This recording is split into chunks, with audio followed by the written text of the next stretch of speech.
जयपुर, जिसे गुलाबी शहर भी कहा जाता है, जहां महल है, हवेलियां हैं और रौनक भी है। लेकिन इसी शहर की एक कच्ची बस्ती में ऐसा वहशी कांड हुआ जिसने इंसानियत, रिश्तों और कानून तीनों को कटघरे में खड़ा कर दिया। ये कहानी है उस विधवा महिला की जिसने इज्जत के साथ जीना चाहा, और उस देवर की जिसने ना सुनने के बाद चाकू उठा लिया। और सवाल भी उठेंगे ये सारी कहानी सुनने के बाद कि नो मीन्स नो वाली थ्योरी भारत में कितनी सही और कारगर है, या कितनी समझ आती है अभी पुरुष प्रधान मानसिकता को। शास्त्री नगर थाना क्षेत्र की प्रेम बस्ती। रोज की तरह लोग अपने काम को लौट रहे थे, काम से लौट रहे थे। मंदिर के पास चहल पहल थी और तभी अचानक चीखें गूंजी। कुछ सेकंड में ही पूरा का पूरा इलाका सन्न रह गया। बीच बसार लोगों के सामने एक युवक ने महिला पर ताबड़तोड़ 5 से 6 चाकू के वार कर डाले। खून से लथपथ महिला जमीन पर गिर पड़ी। लोग कुछ समझ पाते उससे पहले आरोपी भाग निकला। महिला को अस्पताल ले जाया गया, लेकिन तब तक बहुत देर हो गई। 32 साल की पूनम खानक अब इस दुनिया में नहीं थी। पूनम कोई अकेली नहीं थी, लेकिन हालात ने उसे अकेला बना दिया था। करीब 5 साल पहले उसके पति की मौत हो गई। 2 छोटे बच्चों की जिम्मेदारी उसके कंधों पर थी। ससुराल में रहकर मेहनत मजदूरी करके वो अपने बच्चों की परवरिश कर रही थी। वो न किसी से भीख मांगती, न किसी के आगे झुकती, और शायद यही बात किसी को नागवार गुजर गई। आरोपी का नाम है अनिल। रिश्ते में देवर था। पुलिस के मुताबिक अनिल पिछले 3 साल से पूनम पर शादी का दबाव बना रहा था, बार बार लगातार। लेकिन पूनम ने हर बार साफ शब्दों में इनकार किया और कहा नहीं। और यहीं से कहानी ने खतरनाक मोड़ भी ले दिया। अनिल इसे अपना अपमान मान बैठा। उसकी सोच थी कि अगर मेरी नहीं हुई तो फिर किसी की नहीं होगी।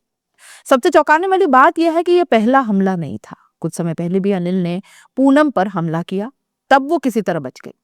अनिल उस वक्त आरोपी पर सख्त कार्रवाई नहीं हुई, लेकिन उसके हौसले इससे शायद और बुलंद हो गए। आज सवाल यही है कि अगर तब कानून ने सख्ती दिखाई होती तो क्या आज पूनम जिंदा नहीं होती। घटना वाले दिन पूनम काम से लौट रही थी। रास्ते में उसकी मुलाकात अनिल से होती है। बात हुई, कहा सुनी में वो बात बदल गई और फिर बात आगे बढ़ती चली गई।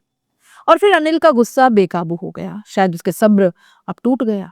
उसने चाकू निकाल लिया और रिश्ते, मर्यादा, इंसानियत सबको वहीं काट डाला।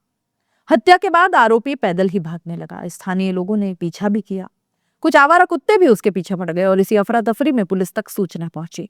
शास्त्री नगर थाना पुलिस ने कुछ ही देर में आरोपी को दबोच लिया। Additional DCP north Bajrang Singh Shekhawat ने बताया कि प्रेम बस्ती में पूनम नाम की महिला की उसके ही रिश्तेदार यानी देवर द्वारा चाकू मारकर हत्या कर दी गई है। आरोपी अनिल को डिटेन कर लिया गया है। एफएसएल टीम ने मौके से सबूत जुटा लिए हैं और पूछताछ जारी है। घटना के बाद पूरे इलाके में सनसनी सी फैल गई। लोगों के मन में एक डर बैठ गया कि आज पूनम की इस तरह हत्या हुई है, कल कोई और होगा। सबसे बड़ा सवाल यह है कि उन 2 मासूम बच्चों का अब क्या होगा। उन्होंने तो अपनी मां को यूं सरेआम मरते देखा है। उनके मानसिक स्तर का क्या होगा, क्या बीतेगी उन पर, और कैसे उनका पालन पोषण होगा। पुलिस और सामाजिक संगठनों ने हालांकि बच्चों को तत्काल सहायता देने की बात कही है, लेकिन क्या ये मदद उस मां की कमी पूरी कर पाएगी। ये मामला सिर्फ एक मर्डर नहीं है दोस्तों, ये उन सैकड़ों मामलों का एक आईना कह लीजिए जहां महिलाओं की ना को स्वीकार नहीं किया जाता। रिश्तों की आड़ में उत्पीड़न होता है और समय रहते कार्रवाई न होने से हत्याएं तक हो जाती है। आज पूनम जिंदा नहीं है, लेकिन सवाल जिंदा है। अगर कोई महिला साफ मना कर दे तो क्या वो उसकी मौत की वजह बन जाएगी। कमेंट में जरूर बताइएगा, क्या ये सिर्फ एक सनकी देवर का अपराध नहीं है, या ये हमारी व्यवस्था की भी नाकामी नहीं है। ये था अपने शहर जयपुर की एक दिल दहला देने वाली सच्ची कहानी। आप इसके बारे में कैसे सोचते हैं, क्या आपके विचार हैं, कमेंट बॉक्स में जरूर बताइएगा। हम आपके सारे कमेंट्स पढ़ते हैं। इन कहानियों में, क्राइम की कहानियों से आप कैसे अपना जुड़ाव पाते हैं, कैसे अपने आसपास लोगों को इन सब चीजों से बचा पाएंगे, क्या होना चाहिए एक बेहतर जीवन के लिए, बेहतर रिश्तों के लिए। कमेंट बॉक्स में जरूर सुझाइएगा। नमस्कार।